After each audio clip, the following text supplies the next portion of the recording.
30 سے زیادہ صحابہ کرام سے مروی ہے۔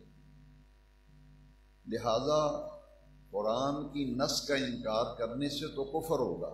مسجد حرام سے مسجد اقصی تک کی سیر کا اگر کوئی انکار کرتا ہے تو وہ کفر کا ارتکاب کرتا ہے، لیکن مسجد اقصی سے سدرۃ المنتہا تک آسمانوں پر فوق السماوات حضور کا تشریف لے جانا، اس کا کوئی انکار کرے گا تو اسے گمراہ کہا جائے گا۔ گمراہ، کافر تو وہ نہیں ہوگا لیکن اسے گمراہ کہا جائے گا، کیونکہ قرآن کی نص کے انکار سے کفر لازم آتا ہے۔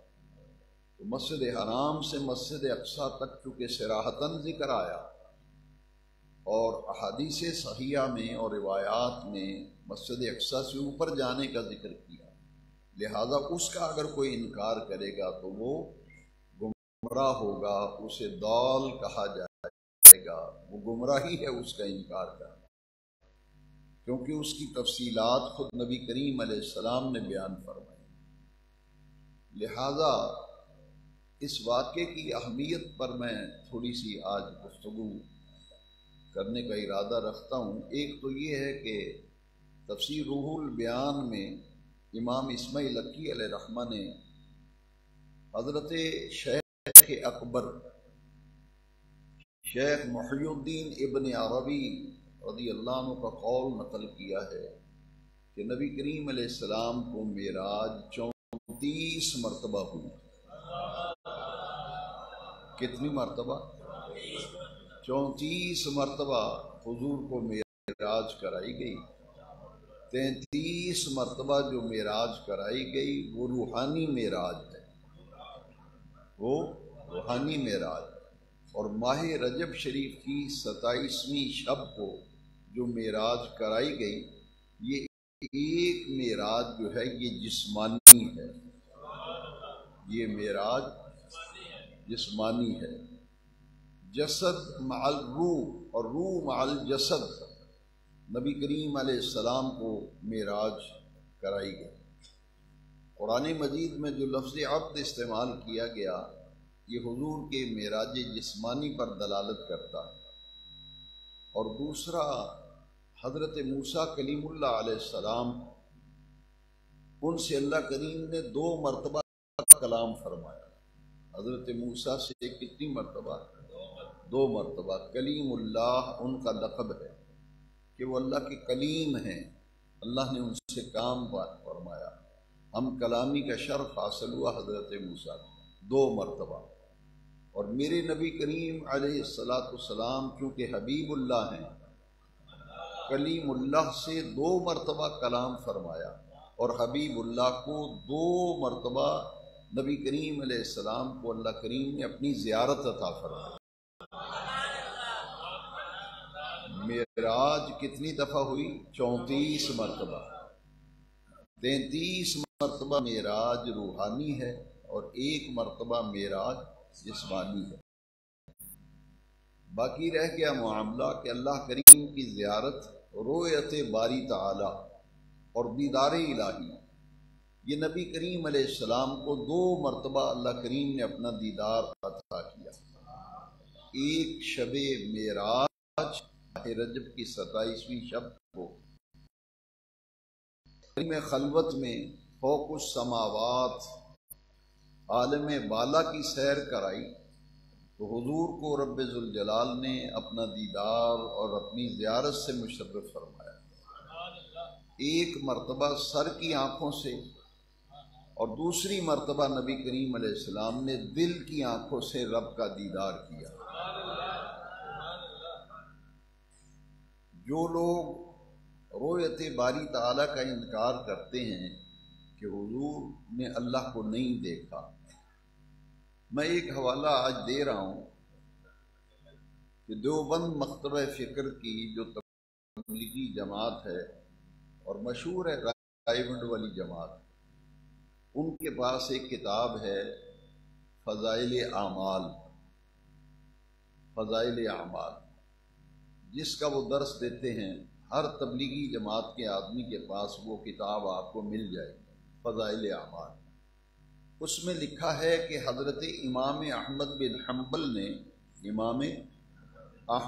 حنبل نے 2 مرتبہ خواب میں رب کی زیارت کی.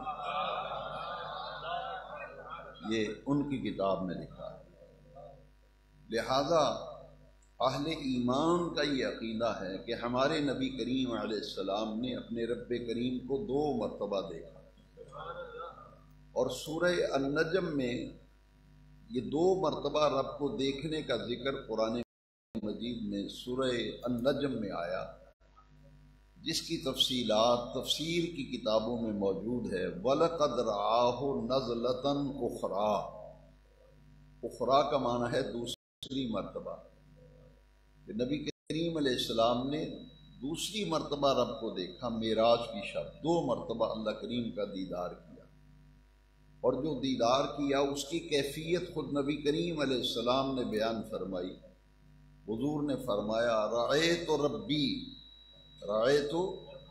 رأیت کا معنی ہے میں نے دیکھا، ربی اپنے رب کو، فی احسن صورت، میں نے بڑی احسن صورت پر اللہ کریم کے جلووں کو دیکھا. رؤیت باری تعالی، دیدار الہی نبی کریم علیہ السلام نے معراج کی شب کیا. اور یہ شب معراج جو کل کی رات آ رہی ہے، شب معراج، اس کی چند خاص باتیں متفرق طور پر آج میں عرض کروں گا، کیونکہ ایک خاکہ ہمارے ذہن میں بیٹھ جائے. نبی کریم علیہ السلام مسجد حرام سے مسجد اقصی تک لے جائے گئے، جس کا ذکر 15ویں سپارے کی پہلی آیت میں ہے. اور اس کا انکار کرنا اعتقادی حوالے سے جو ضروری بات تھی وہ میں نے بتا دی کہ سیر معراج اور معجزہ معراج کے اس حصے کا انکار کرنا کفر ہوگا، کیونکہ نص قطعی میں آ گیا.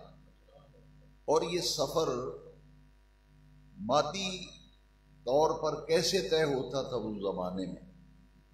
اونٹ پر اگر کوئی آدمی سواری پہ سوار کرتا تھا تو بعض روایات میں ہے کہ 1 مہینہ جانے میں لگتا تھا اور 1 مہینہ آنے میں لگتا تھا. 2 مہینے صرف ہوتے تھے. لیکن نبی کریم صلی اللہ علیہ وسلم نے یہ رات کے مختصر وقت میں ساری سیر کر لی. صرف مسجد اقصی تک تو حضور نہیں گئے. بخاری شریف کی حدیث کا نمبر میں آپ کو بتا چکا، اس کے راوی کا نام بتا چکا.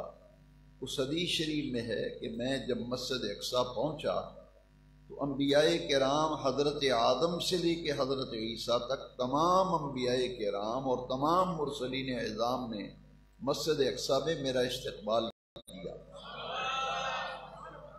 اور حضور نے انہیں 2 رکعت نماز مسجد اقصی میں پڑھائی. شب معراج، لیلۃ الاسریٰ، لیلۃ المعراج، شب معراج، یہ اس مقدس رات کے نام ہیں. سب نبیوں نے حضور کی ابتدا میں نماز پڑھی. اور نبی کریم علیہ السلام نے فرمایا کہ جبریل امین نے میرا ہاتھ پکڑ کر خود مصلی پہ کھڑا کیا. انبیاء کرام تو اپنی قبروں میں تھے. معراج شریف کی رات کے جو مشاہدات ہیں اس کا ذکر بھی اسی آیت کے اندر آ گیا ہے اسراء میں، لِنُرِيَهُ مِنْ آیَاتِنَا، تاکہ دکھائیں ہم اپنے محبوب کو اپنی قدرت کی نشانیاں. تو جو اللہ کی قدرت کی نشانیاں تھیں حضور نے انہیں دیکھا. جو سننے والی تھیں انہیں سنا، جو چکھنے والی تھیں انہیں چکھا، جو دیکھنے والی تھیں انہیں دیکھا. مشاہدات اور مکاشفات. ان میں سے ایک بڑا مشاہدہ یہ تھا کہ حضرت آدم سے حضرت عیسیٰ تک انبیاء کرام تو اپنی قبور میں تھے، حضرت عیسیٰ علیہ السلام زندہ آسمان پہ تھے. تو اللہ کریم نے تمام نبیوں، رسولوں اور پیغمبروں سے فرمایا کہ چلو اپنی قبروں سے نکلو اور مسجد اقصی پہنچو. مسجد اقصی پہنچو. اور سب انبیاء کرام نے حضور کی امامت میں اقتداء میں نماز ادا کی. اور حضور فرماتے ہیں کہ جب میں نے نماز پڑھائی تو ثم عرج بی، حضور فرماتے ہیں پھر مجھے آسمانوں کی طرف اوپر لے جایا گیا، آسمانوں پہ لے جایا گیا۔ پہلے آسمان پر حضور تشریف لے گئے تو حضرت آدم علیہ السلام سے ملاقات ہوئی، ساتوں آسمانوں پر انبیاء کرام سے ملاقات ہو رہی ہے، کسی آسمان پر حضرت ادریس سے ملاقات ہے، کسی آسمان پر حضرت موسیٰ سے ملاقات ہے، آسمانوں پر ملاقات ہو رہی ہے، یہاں تک کہ حضور ساتویں آسمان پر تشریف لے گئے۔ قرآن مجید کا مطالعہ کریں تو دو باتیں بڑے غور سے آج کے بیان جمعہ میں سن لیں معراج شریف کے حوالے سے۔ جو لوگ حضور کے معراج شریف پہ اعتراض کرتے ہیں، اس کا جواب پچھلے جمعات میں دے چکا کہ جو حضور کے جانے پر اعتراض کرتا ہے نا، وہ تو حضور پہ اعتراض نہیں کر رہا، وہ تو اللہ پہ اعتراض کر رہا ہے، کیونکہ اس آیت کریمہ میں حضور نے معراج پہ جانے کا دعویٰ نہیں کیا، دعویٰ تو اللہ کریم نے کیا۔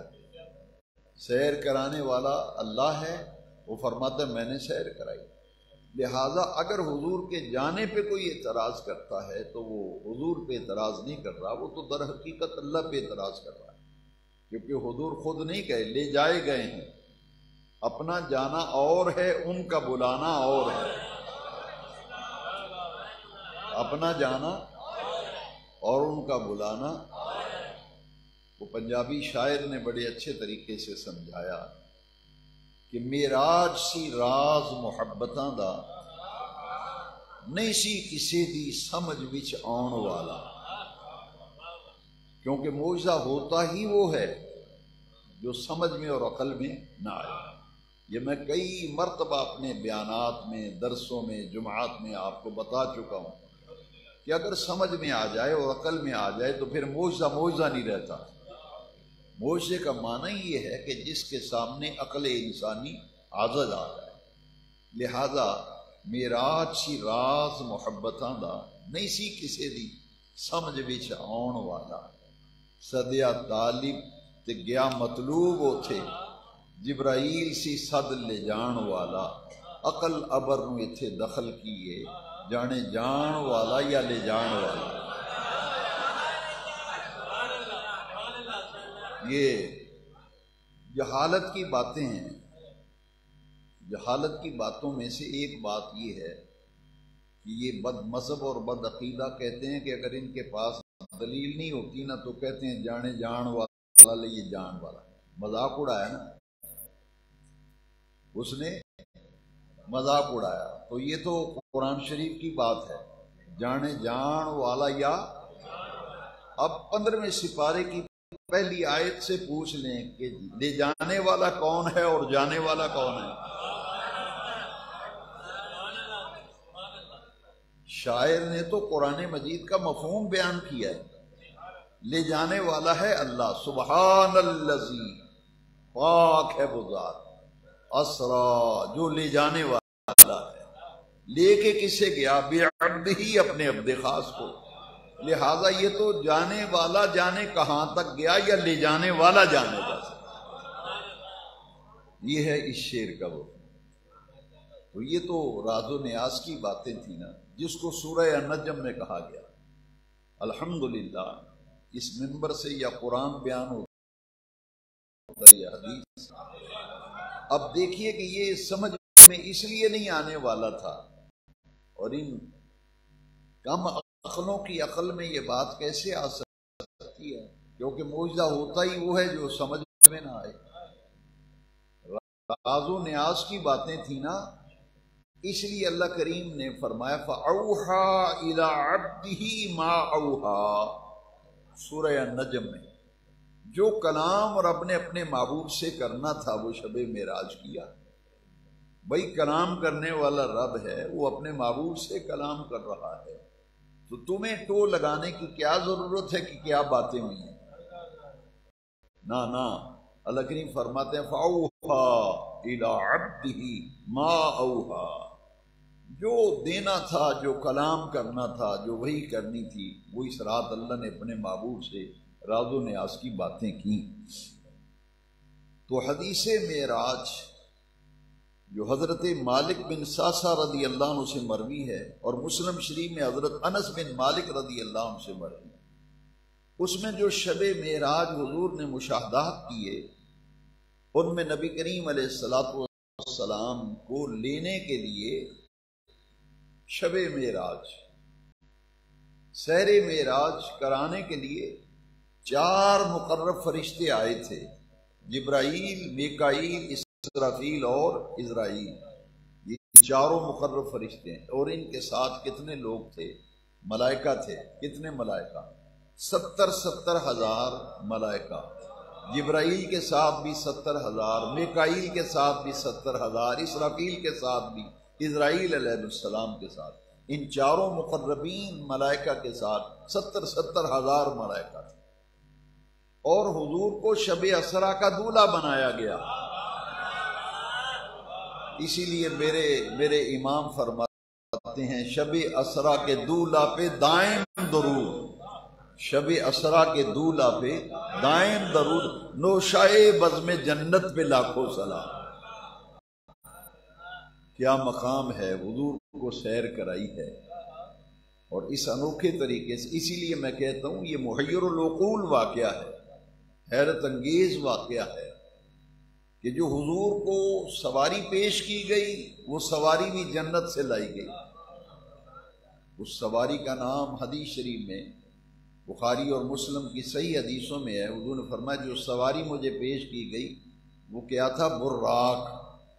برق بجلی کو کہتے ہیں، یعنی بجلی کی جو رفتار ہے نا اس سے مبالغے کا صیغہ ہے براق۔ اور براق کی رفتار اتنی تھی کہ منتہائے نظر پر قدم رکھتا تھا، جہاں اس کی نظر جاتی تھی قدم وہاں جاتا تھا۔ جنت سے سواری آئی ہے، اور شب اسرا کا دولہا بنانے کے لیے جو حلہ بہشتی لایا گیا، جو جوڑا پہنایا گیا، لباس پہنایا گیا، وہ جوڑا بھی جنت سے آیا تھا۔ اور نبی کریم علیہ السلام کو جب شب اسرا کا دولہا بنایا گیا تو آپ کے سر اقدس پر نور کا عمامہ سجایا گیا، نور کا عمامہ۔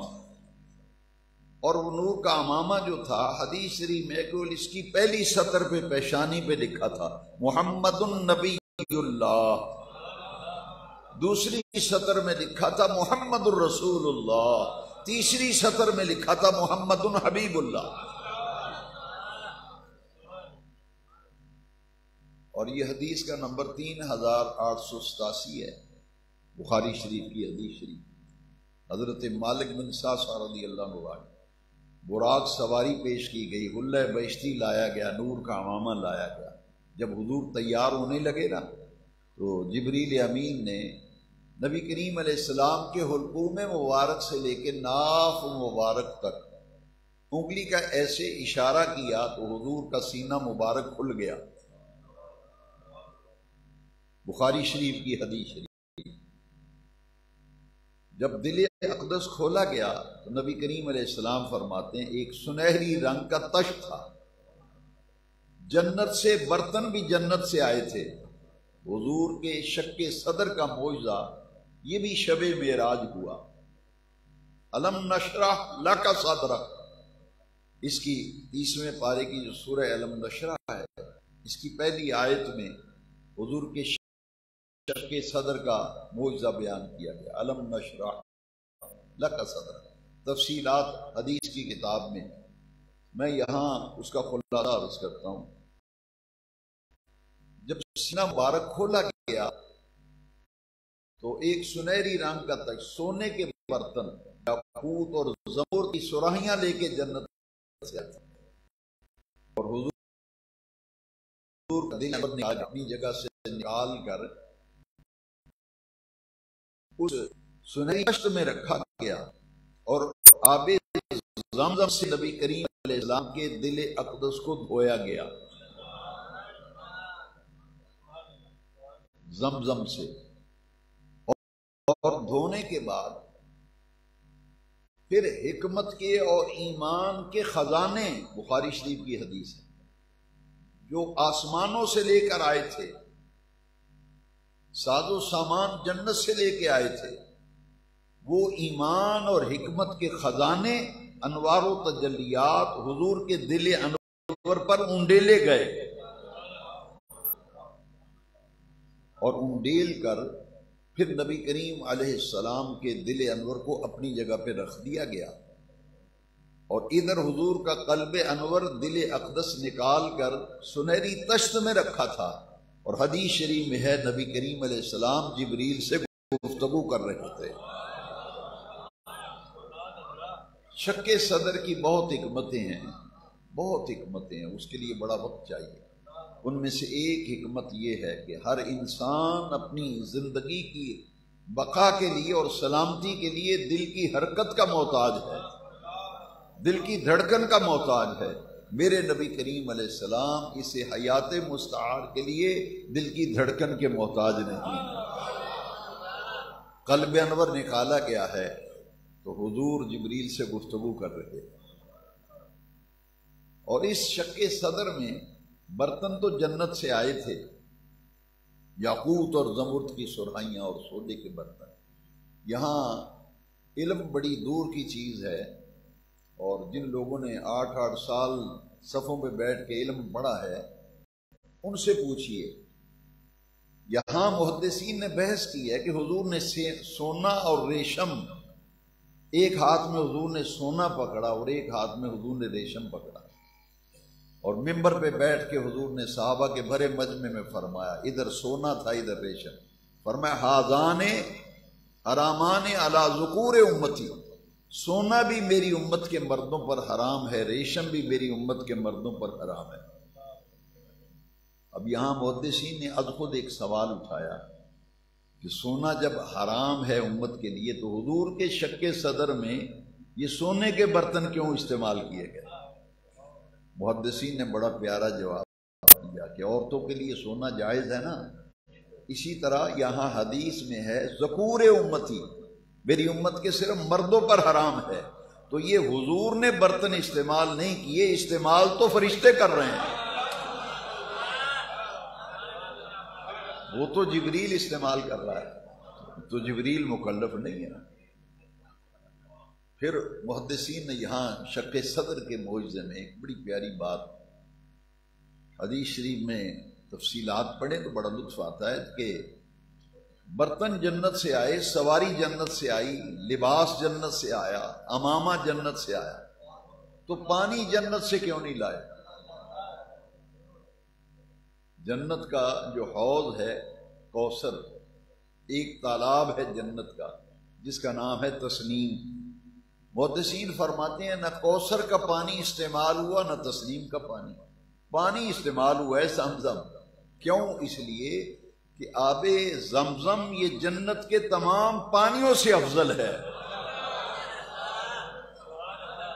آب زمزم یہ کوثر کے پانی سے بھی افضل ہے، یہ تسنیم کے پانی سے بھی افضل ہے، اس لیے معراج کی شب شک صدر کے معجزے میں زمزم استعمال کیا گیا۔ اور ایک بات جو اس پر ختم کر کے پھر تھوڑی سی بات اور، کہ یہ حضور کا دل انور کیوں دھویا گیا زمزم سے؟ معاذ اللہ کوئی آلائش تھی، کوئی آلودگی تھی؟ عمومی طور پر دھویا اسے جاتا ہے جس میں کوئی آلائش ہو، لہذا دل انور کو دھونے میں حکمت یہ تھی۔ سیدی محدث اعظم علامہ ابو الفضل محمد سردار احمد صاحب رحمۃ اللہ علیہ بڑی پیاری ایک مثال دے کے مسئلہ سمجھاتے تھے کہ آپ نے جمعہ پڑھا، ابھی پڑھنا ہے ماشاءاللہ، نماز پڑھیں گے، جمعہ ادا کریں گے، اب آپ کا وضو اگر قائم ہے، ادھر عصر کی اذان ہو گئی ہے، تو مسئلہ یہ ہے کہ اسی وضو سے آپ عصر کی نماز پڑھ سکتے ہیں، جائز ہے، وضو قائم ہے تو اسی وضو سے عصر کی نماز پڑھ سکتے ہیں۔ لیکن محدث اعظم علیہ رحمہ نے فرمایا اگر وضو ہوتے ہوئے پھر آپ وضو کریں گے تو اسے کہتے ہیں طہارت الگ طہارت، پاکیزگی پر پاکیزگی، طہارت پر طہارت، پہلے ہی پاکیزگی حاصل تھی، تازہ وضو کر کے اس طہارت کے اندر اور اضافہ کر دیا، لہذا حضور کے قلب انور میں کوئی آلائش نہ تھی، صرف اس لیے کہ اس میں انوار، تجلیات، حکمت کے خزانے انڈیلنے تھے، لہذا اللہ کریم نے حضور کے قلب انور کو اس لیے ان خزانوں سے معمور قلب انور کرنے کے لیے، حکمت کے خزانے ڈالنے کے لیے، حکمت کے تحت حضور کے قلب انور کو دھلایا تھا۔ اب خون کا ایک قطرہ بھی نہیں نکلا، یہاں سے لے کر یہاں، حضور نے انگلی سے یہاں اشارہ کیا، اسے کہتے حلقوم، یہاں سے لے کے ناف تک حضور نے ایسے اشارہ کیا، ناف تک سینہ کھولا جائے تو خون کا قطرہ نہ نکلے، کوئی چھری کانٹا استعمال نہیں کیا گیا، انگلی کا اشارہ کیا، اور جب شق صدر کا معجزہ مکمل ہو گیا تو انگلی کا اشارہ کیا تو حضور فرماتے ہیں کہ سینہ پھر مل گیا اور کوئی نشان بھی نہیں پڑا، ایسے جیسے کچھ ہوا ہی نہیں۔ لہذا شق صدر میں حضور کے خون مبارک کا ایک قطرہ نہ نکلنا یہ حضور کی بشریت کا معجزہ تھا، یہ حضور کی بشروں اور سینہ چاک و خون نہ نکلے تو یہ معجزہ ہے، یہ شان بشریت کا معجزہ تھا۔ اور غزوہ احد میں نبی کریم علیہ السلام کے دندان مبارک پر پتھر لگا تو حضور کا رخسار مبارک بھی زخمی ہوا، دندان مبارک سے بھی خون نکلا، وہاں خون کا نکلنا ائمہ کرام فرماتے ہیں وہ شان نورانیت کا معجزہ ہے، یہ شان بشریت کا معجزہ ہے۔ تو ہر معجزے کے اندر ایک حکمت ہے نبی کریم علیہ السلام کی شان۔ پھر اسی شب معراج حضور فرماتے ہیں میں موسیٰ کلیم اللہ علیہ السلام کی قبر کے قریب سے گزرا، صحیح مسلم میں یہ حدیث شریف ہے، معراج کی شب میرا گزر موسیٰ کلیم اللہ علیہ السلام کی قبر کے قریب سے ہوا تو میں نے دیکھا موسیٰ کلیم اللہ اپنی قبر میں کھڑے ہو کے نماز پڑھ رہے ہیں۔ یہ معراج کی رات کے مشاہدات ہیں۔ تو قرآن فرماتا ہے لِنُرِيَهُ مِنْ آیاتنا، معراج اس لیے کرائی گئی تاکہ اپنے محبوب کو ہم اپنی قدرت کی نشانی عطا فرمائیں۔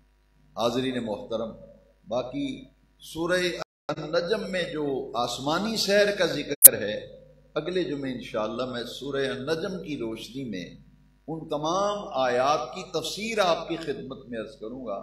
آج میں نے پچھلے جمعات مبارکہ کے بیانات کا آج کا بیان حصہ تھا کہ متفرق باتیں معراج شریف کے حوالے سے جن کا جاننا ضروری ہے وہ آج میں نے اب عرض کر دی، بشرط صحت و زندگی اللہ کریم مہربانی فرمائے تو اگلے جمعے کو ذہنی طور پر تیار ہو کے آئیں۔